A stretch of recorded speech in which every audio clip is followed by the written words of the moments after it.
My father told me I would never make it in tech. He said it at the dinner table on a Tuesday night when I was 14 years old and holding a laptop I had saved up for with babysitting money. He said it again at Thanksgiving when I was 17 and told the family I wanted to study computer science.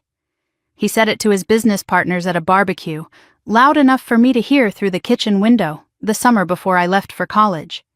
He said my older sister Amanda was the one with real instincts, the one with the head for business, the one who would carry the Walker name forward. I was the dreamer, the one who didn't have what it takes. 6 years after I walked out of that house with a suitcase and $600 to my name, a desperate email landed on my desk. A struggling tech company in Austin, Texas, was begging my firm for a strategic partnership. Their revenue was collapsing, their flagship product was failing, their clients were leaving. The company was called Walker Systems. The sender was Greg Walker, CEO and founder, my father, and he had absolutely no idea who I was now. The meeting was scheduled for tomorrow afternoon. 2 p.m., my conference room, my building, my city. My father would walk through the glass doors on the 42nd floor, sit across from me, and pitch his dying company to the daughter he had written off. He would shake my hand and not recognize my face, and I had all night to decide what I was going to do about it. I need to tell you how I got here. That Tuesday morning started the way every Tuesday started. I arrived at Novatech headquarters before 7, while the building was still mostly empty. I liked this hour. The quiet before 312 people filled the halls with noise and urgency and decisions that needed my signature. Corner office on the 42nd floor, glass walls, floor-to-ceiling windows overlooking the San Francisco Bay. That morning the fog was thick, and the Golden Gate Bridge was somewhere behind it, invisible, the way a lot of things in my life had been invisible until they weren't. I was working through partnership proposals. Novatech received dozens every quarter. Most were mid-tier firms hoping to ride our momentum. I read fast, annotated faster, and dismissed most within 2 pages. I ran a company valued at $4.5 billion. I didn't have time for anything that wasn't exceptional. Leah Chen walked in at 7:15 carrying her tablet and a coffee I hadn't asked for. My COO sharp, efficient. The kind of person who remembered your coffee order after hearing it once and never forgot a deadline or a grudge. She had been with me for 4 years, since Novatech was 12 people in a rented office in Oakland. I trusted her more than anyone in the building. She set the coffee on my desk. 4 proposals flagged urgent this quarter, she said. 3 were standard. The 4th was different. Smaller company, out of Austin. It came in late last night, Leah said. Flagged urgent. A company called Walker Systems. They're requesting a face-to-face meeting within the week. Walker Systems. My hand stopped mid-reach for the coffee cup. Half a second, maybe less. But inside that half second the room tilted and righted itself, and I was 14 years old again, standing in a living room in Austin, Texas, holding a laptop, watching my father look at the screen for 4 seconds before turning back to the television. I picked up the coffee, took a sip, set it down, asked Leah to pull up the email on the main screen. Walker Systems. I hadn't heard that name spoken out loud in 6 years. I hadn't typed it into a search bar. I hadn't let myself think about it on purpose, the way you don't let yourself think about a scar once the wound is closed. And now it was on my screen, in my building, asking for my help. Leah left to get the full attachment printed. I read the email alone. My jaw tightened. One hand went flat on the desk, the way it always did when I was processing information that carried weight. The email was professional, well written, signed by Greg Walker, CEO and founder. The language was measured, corporate, careful. Phrases like exploring synergies and strategic alignment. A mention of evolving market conditions. A request for an expedited timeline. I had reviewed hundreds of proposals from struggling companies. I knew what desperation looked like when it wore a suit.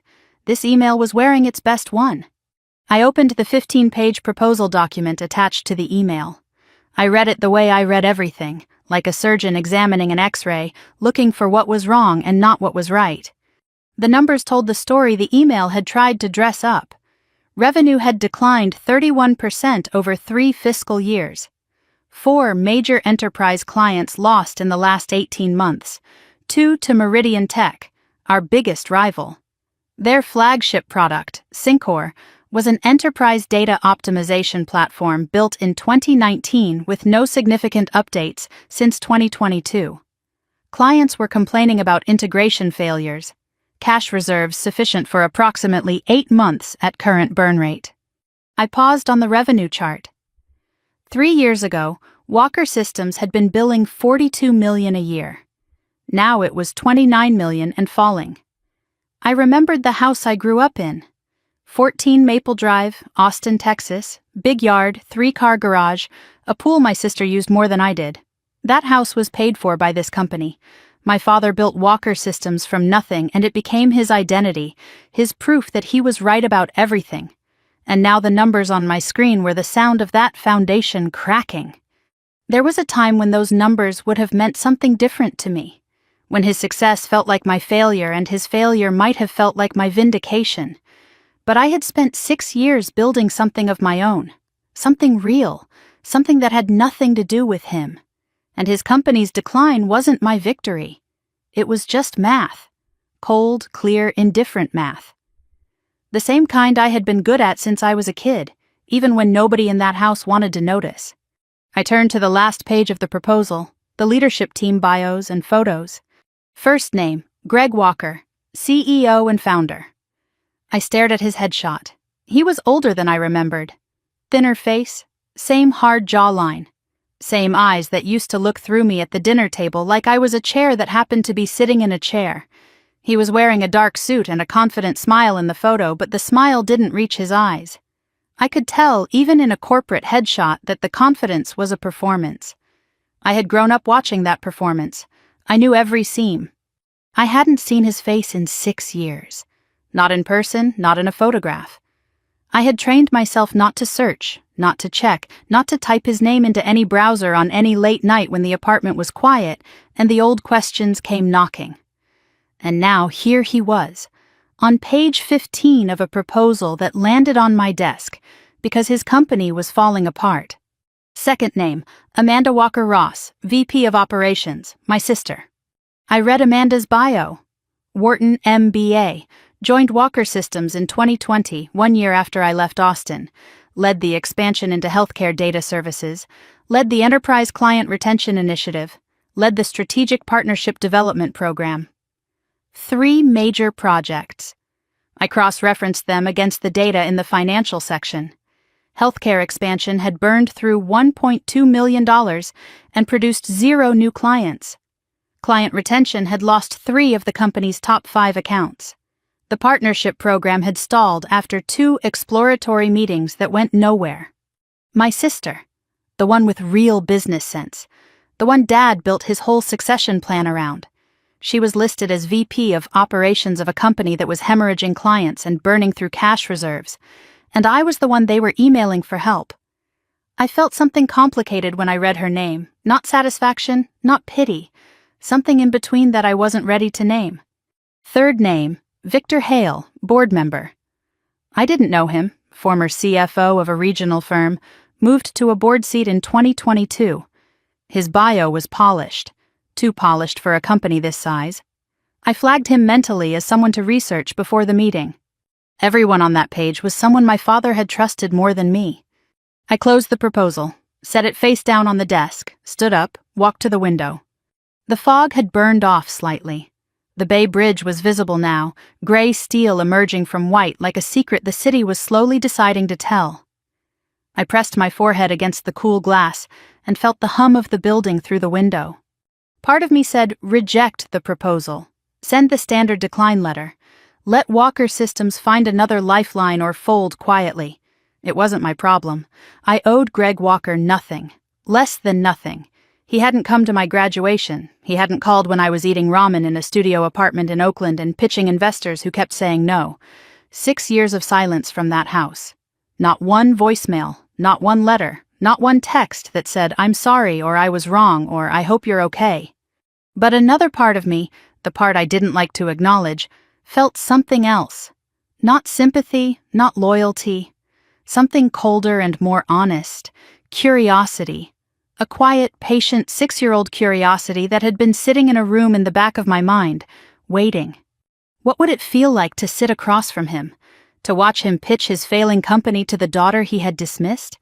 To hold all the power and let him see it? Was this revenge? Was this justice? Or was this just business? I didn't answer the question. I let it sit. Some questions are more useful when they stay open. I glanced at the framed photo on my desk.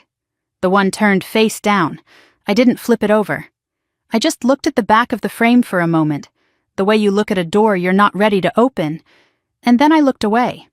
I picked up the phone, pressed Leah's extension. The Walker Systems proposal. The Austin Company, what about it? Schedule a meeting, in person, tomorrow afternoon, 2 p.m. That's fast, they just sent the email last night. Tell them we're interested in hearing their pitch. Full presentation. I want their senior leadership in the room. All of them? All of them. Greg Walker, Amanda Walker-Ross, Victor Hale, everyone who signed that proposal. I'll set it up. Conference room A? My conference room, the one on this floor. Got it. Anything else? I paused. One more thing. When you contact them, use my title and first name only. Brittany, CEO. No last name in the correspondence. No company bio attached. No photo. There was a beat of silence on the line. Any reason? I like to keep first meetings focused on the work. Leah didn't push it. She had worked with me long enough to know when a question was a door and when it was a wall. This one was a wall. After she hung up, I sat back down, looked at the proposal one more time, looked at my father's name on the signature line, traced the G in Greg with my eyes the way I used to trace letters in workbooks when I was a child, back when I still believed that if I was good enough and smart enough and quiet enough, he would eventually see me. 6 years ago, I closed a door and didn't look back. Tomorrow I was going to open it. On my terms, in my building, from my chair. Tomorrow at 2 p.m., my father would walk through those glass doors on the 42nd floor. He would shake my hand, look me in the eye, and pitch his dying company to the daughter he had told the world would never amount to anything. He would bring my sister, the one he had chosen over me. He would bring his board member, the one he had trusted instead of me. And he would sit across the table from a woman he didn't recognize, in a company he couldn't have imagined, and ask for help he didn't deserve. He had no idea who would be sitting across from him. But I did. And I had all night to decide what kind of woman I wanted to be when he found out. I was still sitting at my desk, staring at my father's name on the proposal, when the memories started. Not the big ones. Not the screaming. Not the door I closed at 2 a.m. 6 years ago. The small ones. The ones that cut deeper because nobody noticed them happening. The ones that accumulated like water damage inside a wall, invisible from the outside, rotting the structure from within. To understand what happened in that conference room the next day, you need to understand where it started. Not with a fight, not with a betrayal. It started with a 14-year-old girl and a laptop in a living room, and a father who couldn't be bothered to look. The summer I turned 14, I taught myself to code. Not because anyone told me to. I found an old Python tutorial on YouTube one afternoon in June, and something clicked. The logic of it.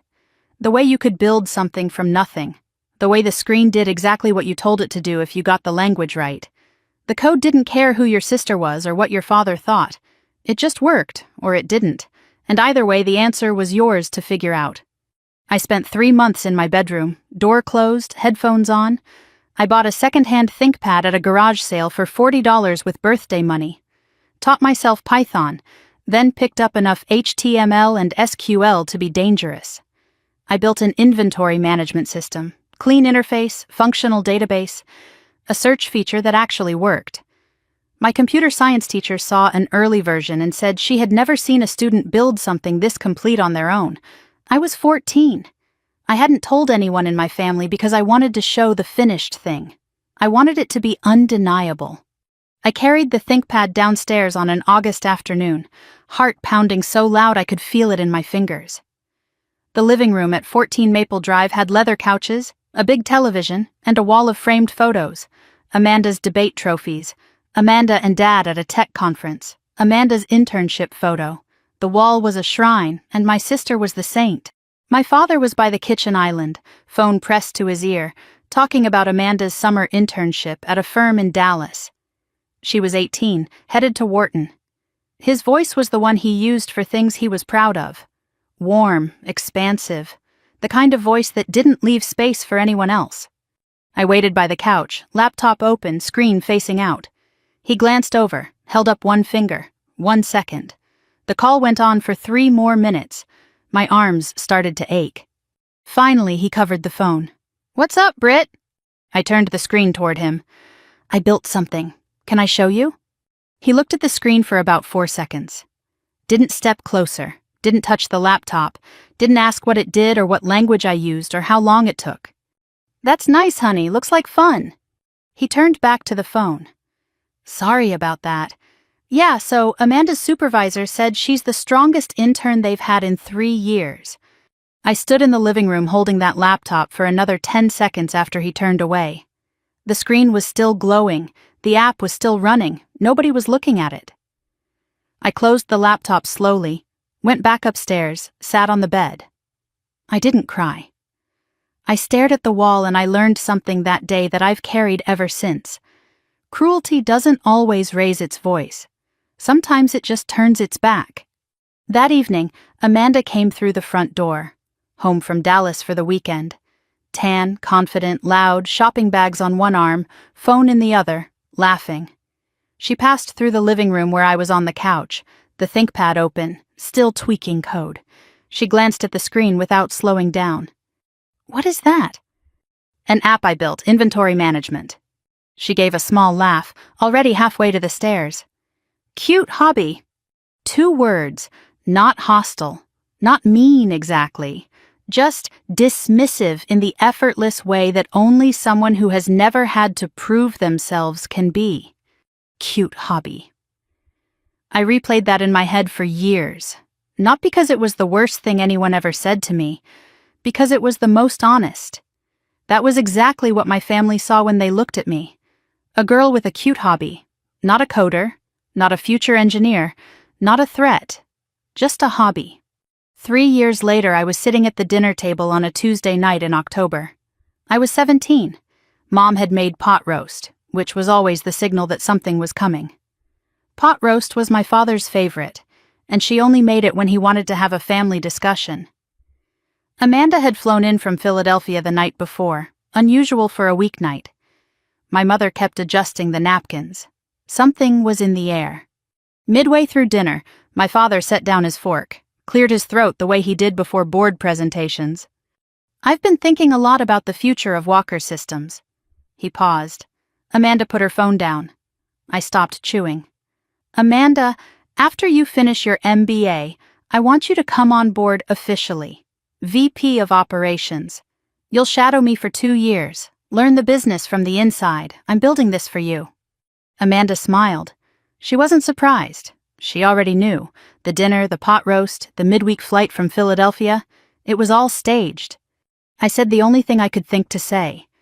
"What about me?" The table went quiet. My father looked at me. Not unkindly. That was the worst part. Not with contempt or irritation.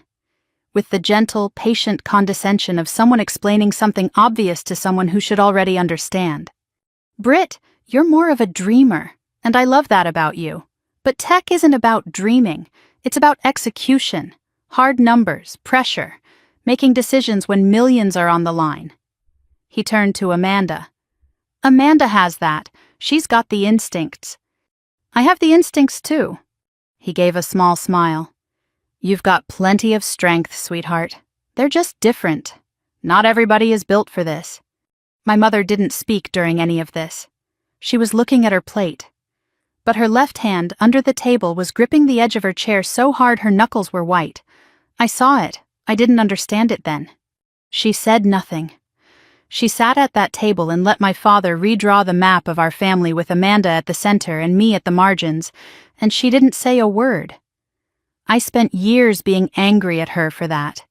It took me much longer to understand that her silence wasn't agreement. It was survival. After dinner, I helped Mom clear the table. Amanda and Dad moved to the living room, already talking about Wharton contacts and board introductions. I washed dishes. Mom dried. We didn't speak for a long time. Then, very quietly, "Your app, the inventory one, I saw it on your laptop." "You did?" "It was impressive, Brittany. I want you to know that." I didn't know what to do with that. My mother had never said anything like it before. It felt like a secret being shared in code. "Don't stop building things." Then she set the dish towel down and walked into the living room where my father and Amanda were talking about the future of Walker Systems, the future that didn't include me. The next year was Thanksgiving. I was 18. The dining room expanded with a folding table for 12. Extended family, my father's business partner Tom Feldman and his wife, a couple of family friends. Noise everywhere. Football on television, overlapping conversations, kids in the yard. I was seated at the end of the folding table extension, not the main table, literally at the margins. 3 days earlier I had received my acceptance to UC Berkeley, computer science, full scholarship. The letter was folded twice in my back pocket. I was going to tell everyone at the table. I wanted to see my father's face. He spoke first. He stood with his wine glass. "I want to say how proud I am this year. Amanda just finished her first semester at Wharton, top 10% of her class. She's interning at a consulting firm in Manhattan this January, and when she's ready, there's a seat at Walker Systems with her name on it." Tom Feldman looked down the table at me. "What about Brittany? She's the techie, right?" I sat up. This was my opening. My father laughed. "Brittany is our creative one. She's got great ideas. But Amanda is the one with real business sense. Every company needs both types, but only one gets to run the show." The room laughed, good-natured. They thought it was a compliment. My father was smiling. Amanda was smiling. Everyone was smiling except two people, me and my mother, standing in the kitchen doorway holding a casserole dish, completely still. I put the Berkeley letter back in my pocket. I didn't announce it. I ate in silence for the rest of the meal. I had won a full-ride scholarship to one of the best computer science programs in the country. And I said nothing, because I knew that whatever I said, my father would find a way to make it smaller. Berkeley is fine, but Amanda got into Wharton. Computer science is interesting, but business is where the real leaders come from. I could already hear it in his voice before he opened his mouth. So I kept mine shut, and that silence cost me something I didn't know I was losing. I showed the letter to my mother the next morning in the kitchen. She cried. Every family has a pattern. Ours was simple. At 15, I built a website for a local nonprofit. The director wrote a thank you letter to our family. Dad read it, said, "That was nice of you, Britt," and pinned Amanda's semester report card to the fridge. At 16, I won 3rd place at the Texas State High School Hackathon, coded a weather alert app in 36 hours.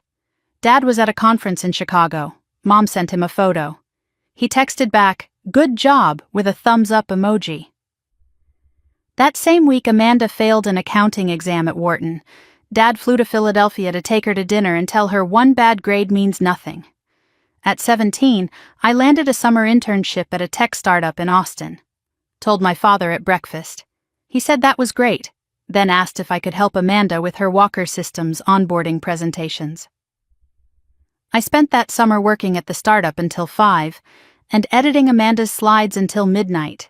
Nobody asked how my internship was going. At 18, I called to tell my father about Berkeley. His response, "Berkeley, that's solid. Good school." Amanda got into Wharton, of course, but Berkeley has a good engineering program. Practical. Practical. Not "I'm proud of you." Not "you earned this." Just practical. As if the best thing about my achievement was that it was useful enough not to embarrass him. Amanda was the future. I was the footnote. And the worst part wasn't that my father believed it. The worst part was that, for a very long time, I believed it too. I left for Berkeley in August of 2015. I didn't ask my father to help me move. Mom drove me. We listened to the radio and didn't talk about Greg or Amanda for the entire 6-hour drive. When she dropped me off at the dorm, she held my face in both hands and said, "Show them what you can do." I threw myself into Berkeley. Dean's List every semester. 3 internships, 1 at a cybersecurity firm, 1 at a data analytics startup, 1 at a Fortune 500 company's research division. I published a paper on enterprise data architecture as a junior. My senior capstone project, an enterprise data optimization platform, was described by my thesis advisor, Professor Langston, as the most original work he had seen from an undergraduate in a decade. I graduated cum laude in June of 2019.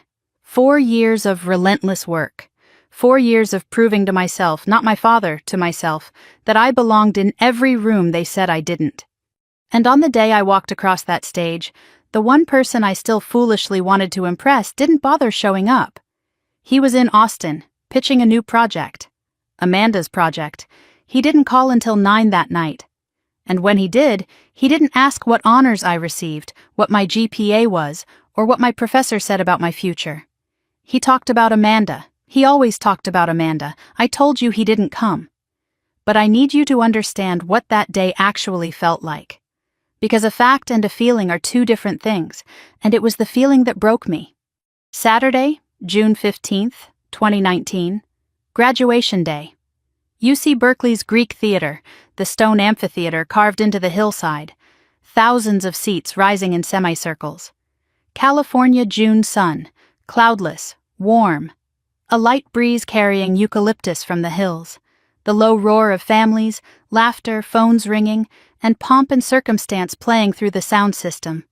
That song you've heard 1,000 times, but still makes your throat tight when it's for you.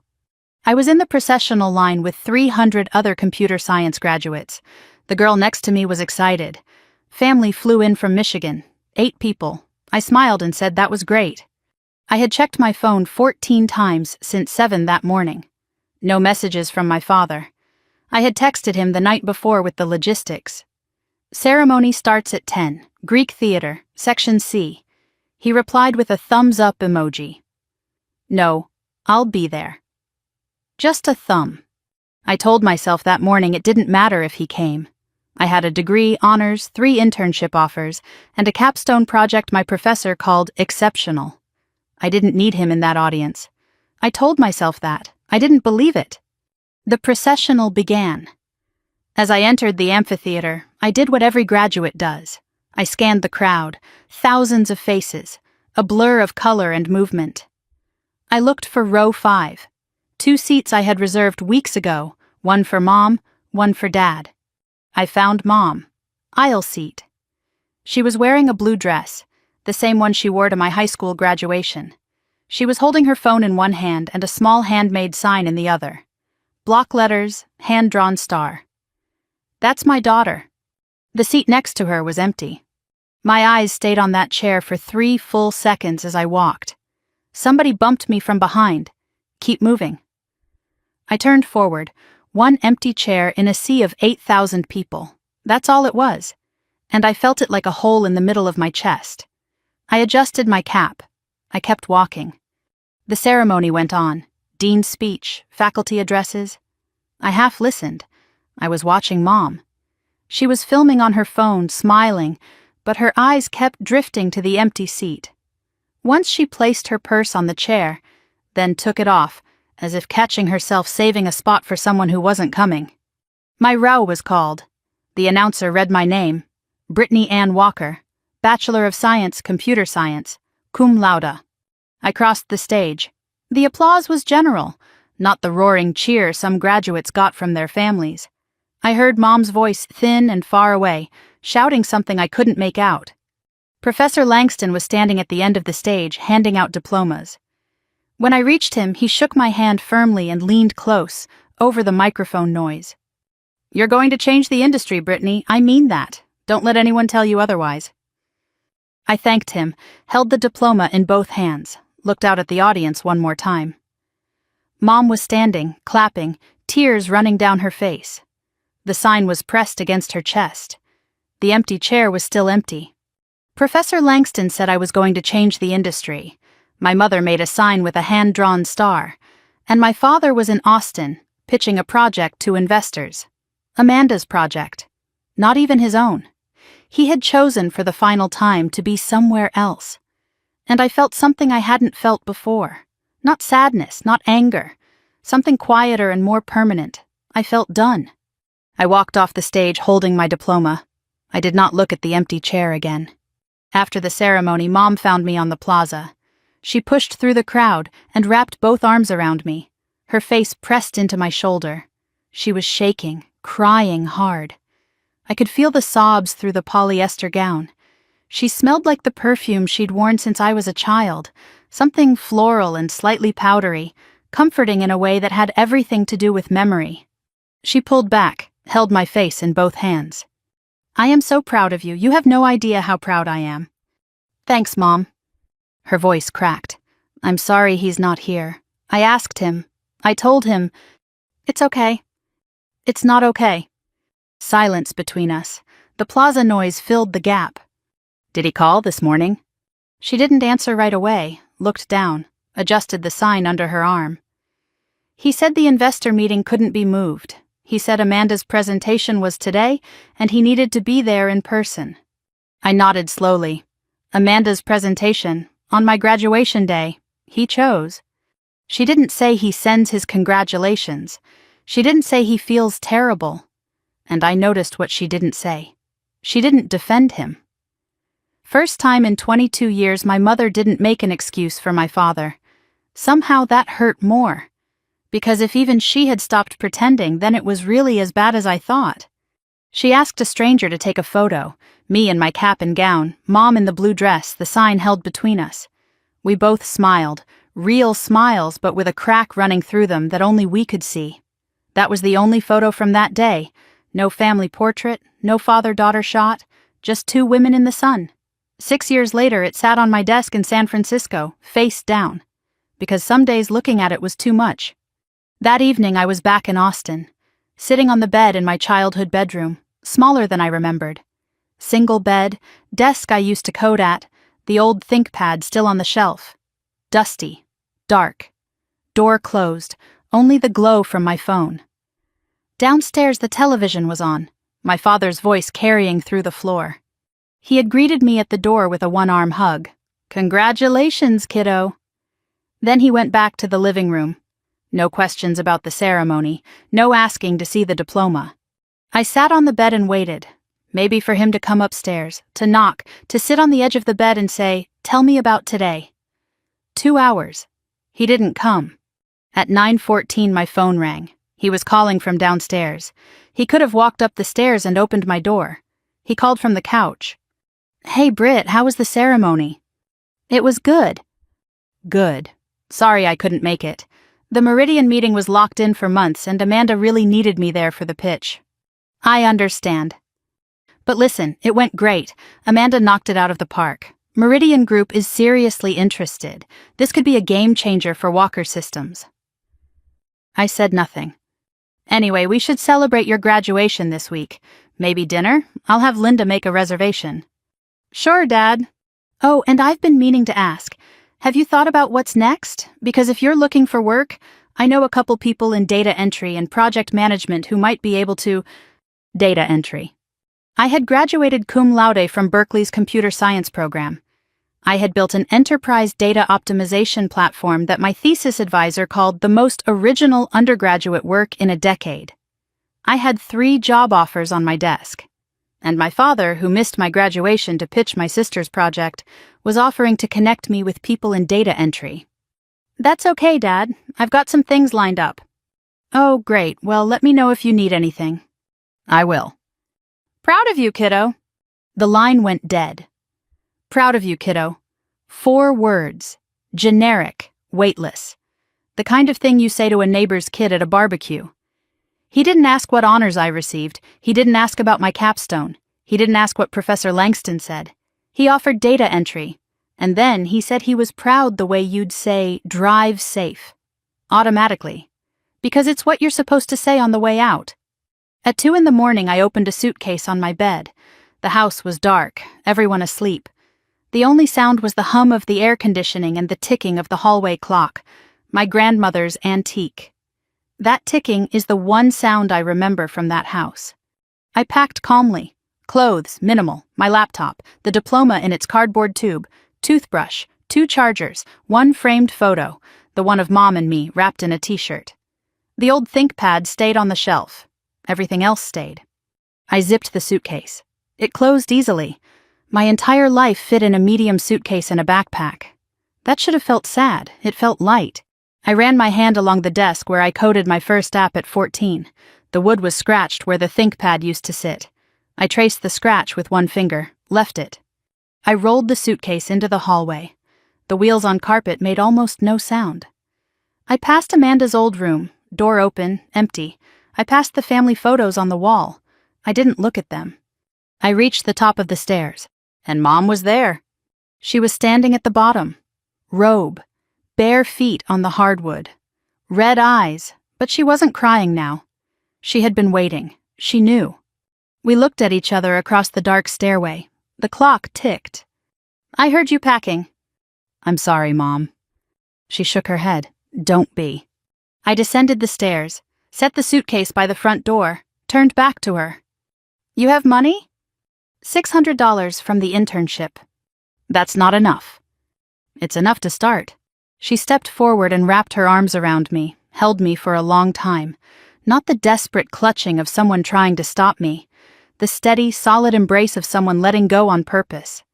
I could feel her breathing against my shoulder, controlled, measured, like she had rehearsed this too. While she held me, her right hand moved to the backpack hanging from my shoulder. She slid something into the front pocket. A small envelope. White, sealed, no name on the outside. I didn't feel it. I wouldn't find it for weeks. In a studio apartment in Oakland, when I was looking for a pen and discovered something my mother had hidden in my bag without me knowing. But I'll get to that. She held me at arm's length, looked at my face, memorizing. "Call me when you're ready, I'll be here." "I don't know when that will be." "I know." "I love you, Mom. I have always loved you, even when I was quiet, especially when I was quiet."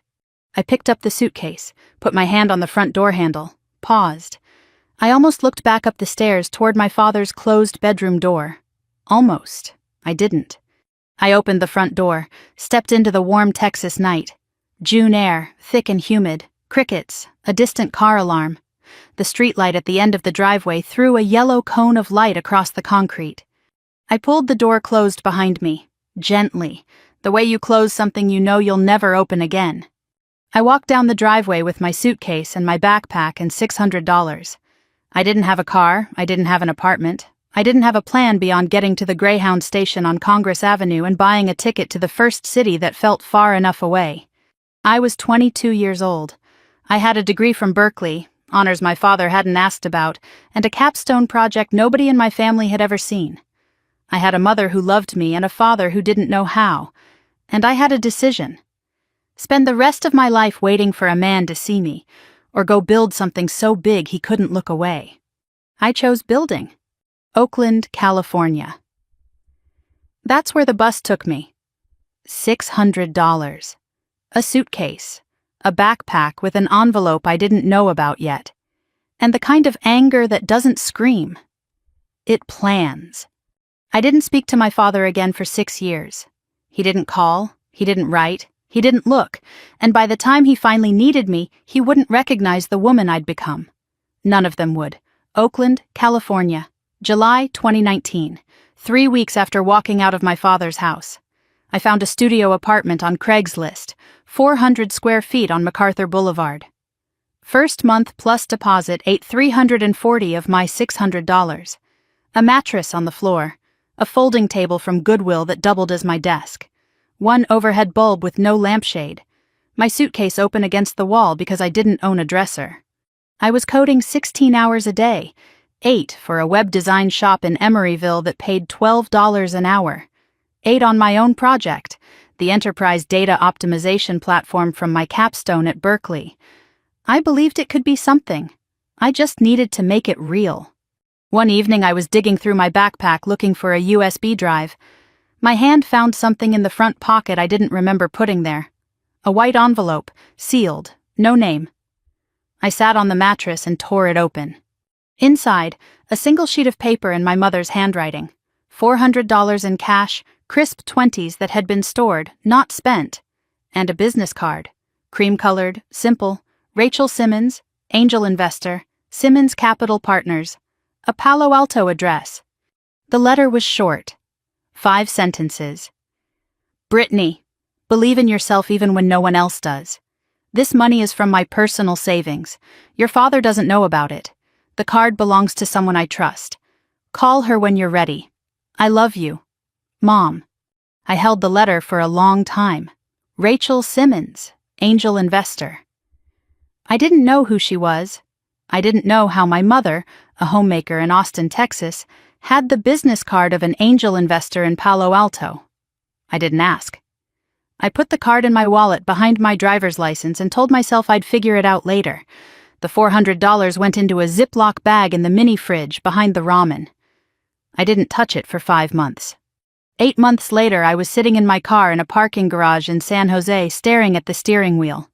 Pitch number 9. I had refined the deck each time. Tighter slides, cleaner projections, real metrics from a small deployment I'd done for a logistics company. The platform worked, none of it mattered. The investor, a man in his 50s, looked at my resume, my age, the fact that I had no co-founder and no Stanford network. The tech is interesting, but you're 23. No co-founder, no institutional backing. Come back in 5 years with traction and a team. It's not a student project, it's a working platform. He was already standing, hand extended. We appreciate you coming in. 7 minutes, my pitch was scheduled for 30. I sat in the car and cried. Not the polite kind, the ugly kind where your forehead presses against the steering wheel and your shoulders shake and you can't breathe. I let it all come. The 9 rejections, the 16-hour days, the mattress on the floor, the 4-second glance from my father, the empty chair, the data entry comment. All of it, in a parking garage where nobody knew my name. Then I stopped, wiped my face with a napkin from the glove compartment. Mascara ruined, eyes swollen. I didn't care.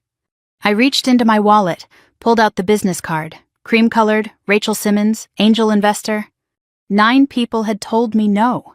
9 people had looked at my work and decided it wasn't enough. But there was one number I hadn't called. One person I'd been saving, the way you save the last match in a box, because if this one doesn't light, there's nothing left. 3 rings, a woman's voice, warm and direct. Rachel Simmons. Ms. Simmons, my name is Brittany. I'm a software engineer with an enterprise data platform, and I was wondering if you'd be willing to hear a 10-minute pitch. How did you get this number? Someone who trusts you gave it to me. A longer pause. Are you in the Bay Area? San Jose, right now. Can you be in Palo Alto tomorrow morning, 8 a.m.? There's a coffee shop called Verve on University Avenue. I'll be there. I hung up, sat in the car, heart pounding. Something opening inside me that was sharper than hope. The feeling of a door cracking 1 inch when every other door has been slammed. Verve Coffee Roasters, University Avenue, Palo Alto. 8 in the morning. I had arrived 40 minutes early. Corner table, laptop open, deck loaded, hands wrapped around a $4 drip coffee I was making last. Rachel Simmons arrived at exactly 8. Early 60s, silver hair cut short, charcoal blazer over a white tee, reading glasses on a chain around her neck. She moved through the room like someone completely comfortable in every space she entered. Firm handshake, eye contact that didn't waver. She sat, didn't order coffee. You've got 10 minutes, go. I pitched. 9 rejections had burned the fear away. What was left was clarity. The platform, enterprise data optimization, connecting fragmented systems, reducing redundancy, cutting costs by 22% in pilot tests, the prototype, the testimonial, the projections. 8 minutes, laptop closed. Rachel hadn't moved. Now she stared at me. Long silence, the kind that makes you hear your own heartbeat. How old are you? 23. And you built this alone? Yes, ma'am. From scratch? From a capstone project I developed at Berkeley. I've been rebuilding it for commercial deployment since last July. She opened her leather notebook, wrote something, closed it. I've been waiting for someone like you. I froze. Not because she said yes. She hadn't yet. Because of the phrasing. I've been waiting, as if she already knew I was coming. Her eyes stayed on mine a beat too long, like she wasn't hearing a pitch but confirming something she already suspected. I thought it was just a figure of speech. It would be years before I understood what she really meant. She wrote a check right there at the table. tore it off, slid it across. I won't say the number. It was more than enough to incorporate, lease a small office, hire 2 engineers, and build the first commercial version. I have one condition. What? You don't use your last name in the company. Build it clean, no family connections, no shortcuts. I want to see what you can do with nothing but the work. I stared at her. I hadn't used the Walker name since Oakland, but the fact that she said it specifically, as a condition.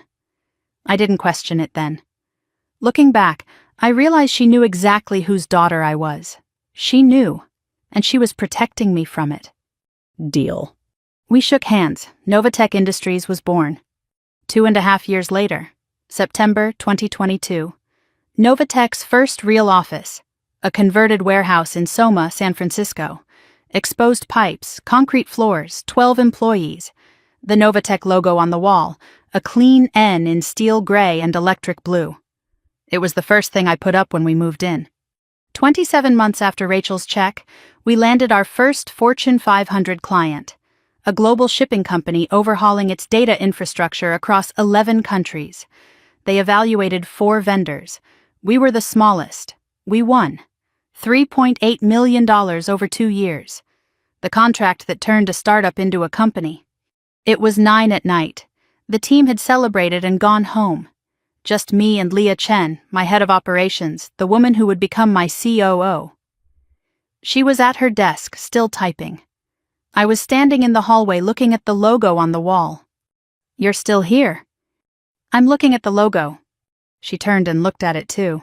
It's a good logo. 3 years ago, I was eating ramen in a studio apartment in Oakland, coding on a folding table. My father told me I didn't have what it takes for tech. Quiet beat. You've never mentioned your father before. I know. Leah was the closest thing I had to a partner. She had been with me since the seed round. She knew my coffee order, my work habits, my insomnia patterns. She did not know my last name was Walker. She did not know my father ran a tech company in Austin. She did not know I had a sister who had been handed everything I'd had to build from scratch. I had erased my family from my biography so completely that even the person who sat across from me 12 hours a day had no idea who I used to be. I stood in front of the logo, almost cried, felt it rising behind my eyes, the pressure of 3 years of work and silence and loneliness. But I held it. I had taught myself to hold it. Crying was for parking garages when nobody was watching. This was my office, my company, something new. I nodded at the logo, turned off the light, walked out. November 2024, Novatech headquarters. Not a converted warehouse anymore. A glass tower in the financial district. 42nd floor. 312 employees across 4 offices. The kind of building where the elevator requires a key card and the lobby has a waterfall wall. On my desk, Leah had left a printed TechCrunch article and a Forbes magazine with post-it notes. The headline, Novatech Industries hits $4.5 billion valuation after Series D. Forbes 30 under 30, technology category. My photo, professional, unsmiling, shot in my office with the Bay Bridge behind me. I read my own bio. Founder and CEO, Novatech Industries, UC Berkeley, computer science, former independent software engineer. No mention of family, no mention of Austin, no mention of Walker. The article called me self-made. I liked that word, self-made. As if I'd assembled myself in a lab, which, in a way, I had.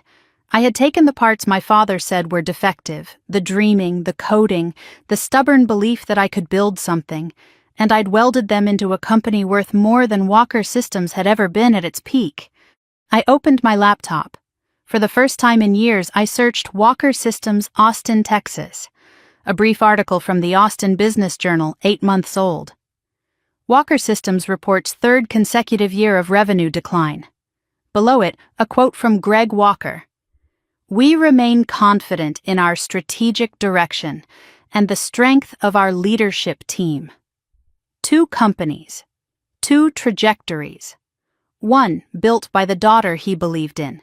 1 built by the daughter he didn't. He still didn't know. The tech world is vast enough that a CEO in San Francisco and a CEO in Austin can exist in entirely different orbits.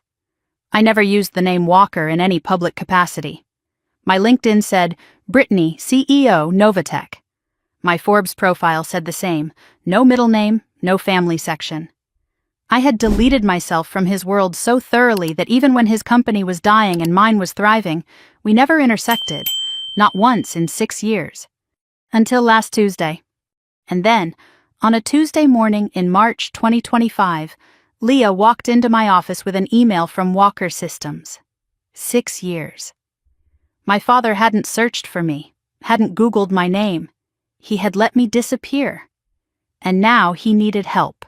He just didn't know it was mine to give. I had turned the anger that doesn't scream into code, into contracts, into a company that employed 300 people on 4 continents. But here's the thing nobody tells you about proving someone wrong. You can build the tallest building in the city and still catch yourself looking down, checking if the person who doubted you is watching. He wasn't watching, he was drowning, and he was about to walk into my building and ask me to save him. I had spent 6 years building something from nothing. No family name, no shortcuts, no safety net, no phone calls on my birthday from Austin, no Thanksgiving invitations, no how are you, Brittany? Nothing. And now the man who said I didn't have what it takes for tech, the man who handed my sister the future and handed me silence, was about to walk into my building and beg. He thought he was pitching to a stranger. He was pitching to his daughter, the one he forgot. I didn't sleep that night. I didn't sleep. By 5 in the morning I was in the office. By 6 I had read the Walker Systems proposal 3 more times. By the time Leah arrived at 8:30, I had a list of every data point I needed, and every question the proposal didn't answer. At 2 that afternoon I called her in. Full due diligence on Walker Systems, financial audit, client retention, product lifecycle, leadership assessment, technical architecture of their flagship product. Everything. By tomorrow morning. Full due diligence on a company this size usually takes a week. You want it by morning? Pull 2 analysts from the Meridian Project. Her eyebrows rose. The Meridian Project is our biggest competitive analysis this quarter. I know what it is. She studied my face. There are 50 partnership proposals this quarter. Most are bigger than Walker Systems. Why is this one priority? I met her eyes, didn't blink. Call it instinct. She held the look for 2 seconds, the way she does when she knows I'm not telling her something but has decided not to push. Then she nodded, picked up her tablet, left. Leah could read a spreadsheet the way a cardiologist reads an EKG, catching arrhythmias other people missed. She could also read me. She knew I was lying. She knew something personal was buried in this decision. And she chose to trust me anyway. I didn't deserve that trust, not entirely. Because I was about to lead my company into a negotiation where I had the biggest conflict of interest imaginable, and I hadn't told a single person. I should have disclosed. Fiduciary duty, board responsibility, all the things I would fire someone else for hiding. I told myself I needed to see the data first. I told myself I hadn't decided anything. I told myself this was still just business. I knew I was lying. By evening, the building was mostly empty. I was working by desk lamp and screen glow, my ritual when deep in analysis. Leah's preliminary report was open, a shared document updating in real time. I watched the numbers populate like a diagnosis filling in. Walker Systems. Annual revenue peaked at $42 million in fiscal year 2021, currently $29 million, projected to drop below $25 by year-end. 4 major enterprise clients lost in 18 months. 2 to Meridian Tech. Cash reserves, $6.2 million. Monthly burn, $780,000. At that pace, roughly 8 months of runway. Headcount, 73 employees. Down from 104 at peak, 2 rounds of layoffs. Glassdoor reviews painted a company where morale had cratered. 73 people. That number kept coming back. 73 employees showing up every day to a company sinking under them. They didn't cause the decline. They didn't make the bad decisions. They just worked there. And if Walker Systems collapsed, every one of them would be looking for work in a market that wasn't kind to mid-career tech workers from a failed firm. I scrolled to leadership. Greg Walker, CEO. Founder-led, no succession plan. Management style described as top-down, resistant to outside input. Over-reliant on the founder's personal client relationships, which were aging out. Amanda Walker Ross, VP Operations. This is where I slowed down.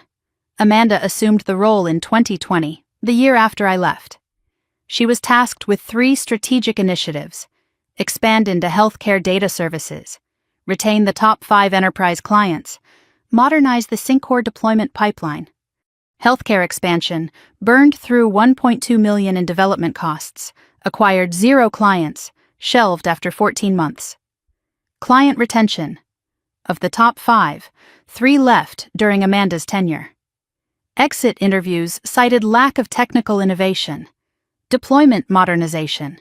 Over budget by 60%, 11 months late. Integration bugs that directly caused 2 client departures. 3 initiatives, 3 failures, each with Amanda's name on the top line. The sister my father said had real business sense, the one he built his succession plan around. Reading this didn't feel good. It felt like reading the medical chart of a patient you knew a long time ago. You don't want them to be sick, but the numbers don't care what you want. Below Amanda's profile, Victor Hale, board member. Former CFO 2012 to 2022, then moved to a board seat, well-connected in Austin tech circles. Described as politically astute, known for aligning with whoever holds the most power within an organization. I flagged his name in my notes. Political animal. I noted him and moved on. I'd deal with Victor Hale later. Then I opened the Syncor section. Walker Systems' flagship product. Enterprise data optimization platform, integrating fragmented systems, reducing redundancy, improving efficiency. Built in 2019, initial architecture described as ahead of its time. No major updates since 2022. Competitors, especially Meridian Tech, had overtaken it. Nothing unusual. Then I opened the architecture diagram. The technical schematic showing how Syncor's core engine processed data, the node structure, the optimization pathways, the proprietary algorithm at the center. I stopped breathing. My hand moved to the trackpad and froze, my other hand curled into a fist on the desk. I knew this architecture. Not because I had studied Walker Systems. Not because I had seen it in any industry report. I knew it because I had drawn it. 4 years earlier, in a dorm room at Berkeley, on a whiteboard at 2 a.m, working on my capstone project. The node structure, the optimization pathways, the way the algorithm branched at the 3rd decision layer. It was mine. I told myself I was wrong.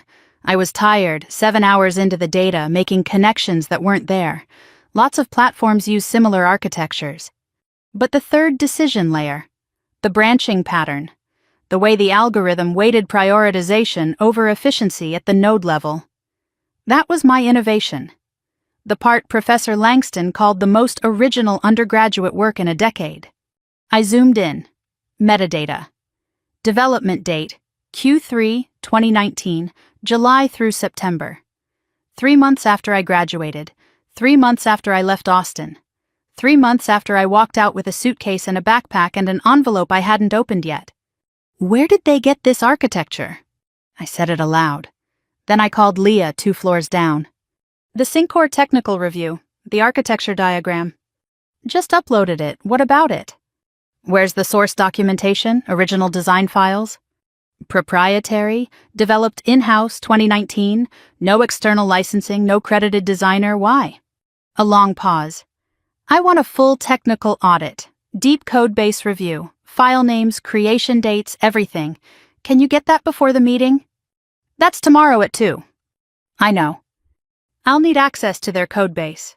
Requesting it directly means tipping them off we're doing more than a standard review. Then do it after the meeting.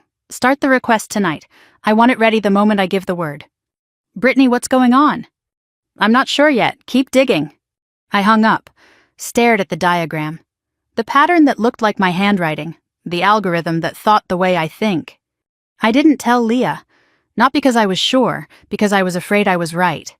And if I was right, if my father had taken my capstone project, the one he never asked to see, and built his flagship product on it, Then everything I thought I knew about my family was worse than I imagined. I saved a screenshot, closed the laptop, sat in the dark. Wednesday morning. I stood in my apartment in front of the closet after a shower. Clean walls, minimal furniture, no family photos anywhere. A single orchid on the kitchen counter I watered every morning, my one ritual of tenderness. I chose what to wear the way every woman chooses before a meeting where she knows she'll be underestimated. Charcoal suit, dark gray, almost black. Tailored. White blouse. No jewelry except a stainless steel Tag Heuer. I bought myself the day Novatech crossed 1 billion. Hair pulled back, clean. The suit said, "I am not here to be liked. I am here to negotiate." I paused at the mirror. Met my own eyes.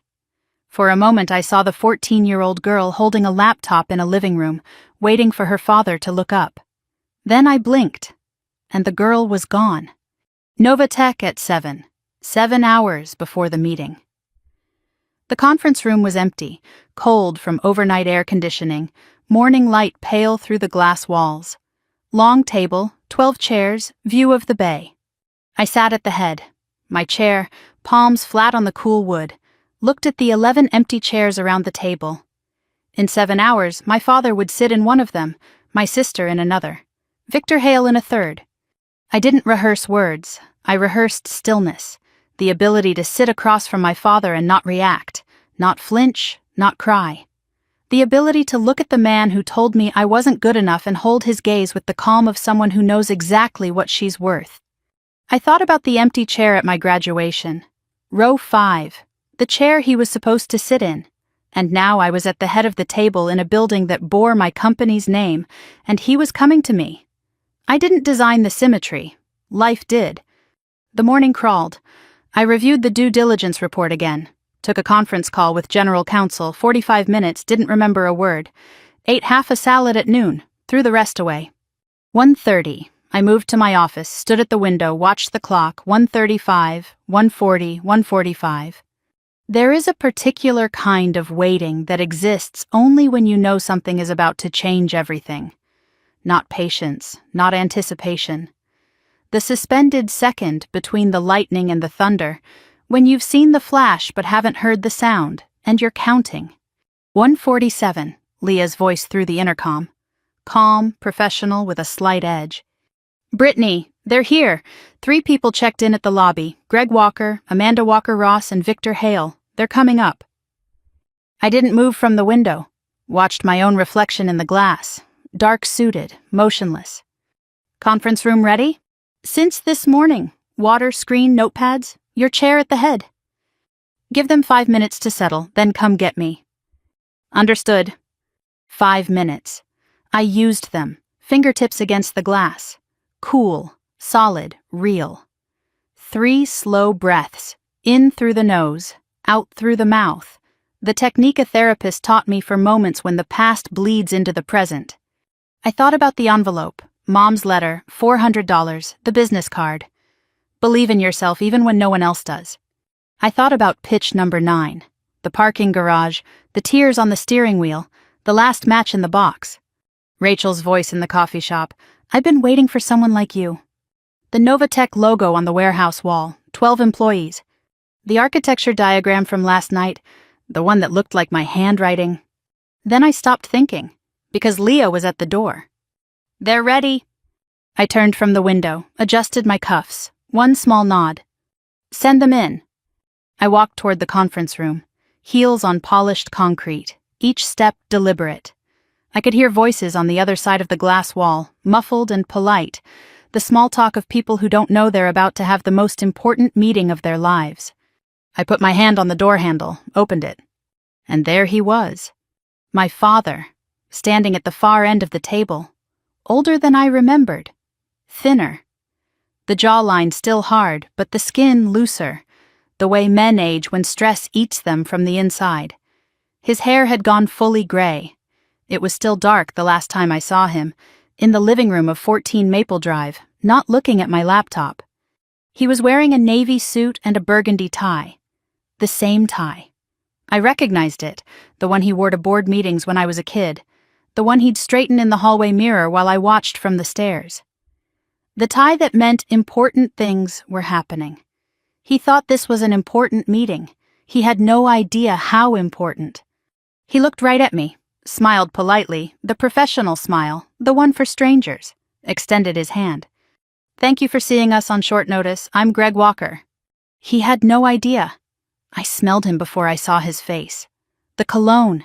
Same brand, same scent from 14 Maple Drive, the one that lingered in the hallway every morning after he left for work. I hadn't smelled it in 6 years, and my body recognized it before my brain did. Something tightened in my chest like a hand closing around a nerve. 3 people stood at the far end of the conference table. Greg Walker, navy suit, burgundy tie, the same tie. Thinner than I remembered, older, but projecting the confidence of a man who had been closing deals for 30 years. He extended his hand. "Thank you for seeing us on short notice. I'm Greg Walker, CEO of Walker Systems. This is Amanda Walker-Ross, our VP of Operations, and Victor Hale, Senior Board Member." I took his hand. The skin was rougher than I remembered. The grip was the same, strong, assertive, the grip that used to hold my hand crossing parking lots when I was 6. I knew the callus on his right thumb. I knew the way his fingers closed, firm, then release, then gone. I had held that hand 1,000 times before I learned it would never reach for mine first. Now it was shaking mine across a conference table, and he had no idea whose hand he was holding. "Welcome to Novatech, please have a seat." Amanda stepped forward. Cream blazer, hair blown out, the polished presentation I remembered from every family gathering. She always looked the part. Her handshake was lighter than Greg's, quicker, but as she took my hand, her eyes did something. They lingered. 1 second longer than standard. Her gaze flicked across my face, the jawline, the crease between my eyebrows that every walker has, and something in her expression shifted. A micro twitch, a flicker of almost recognition, and then it was gone. She smiled, sat down, sat. She almost saw me.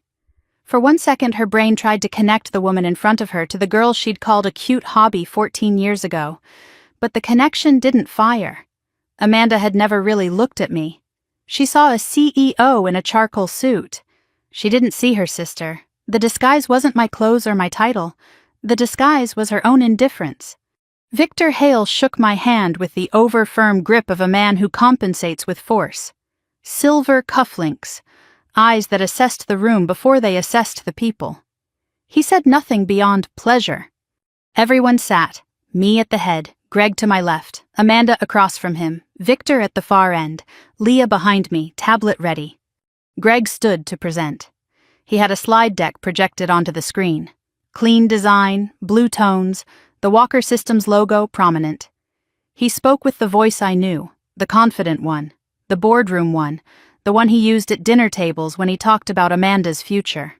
He pitched Walker Systems' strategic value, 30 years in enterprise data, established client base, proprietary technology, experienced leadership.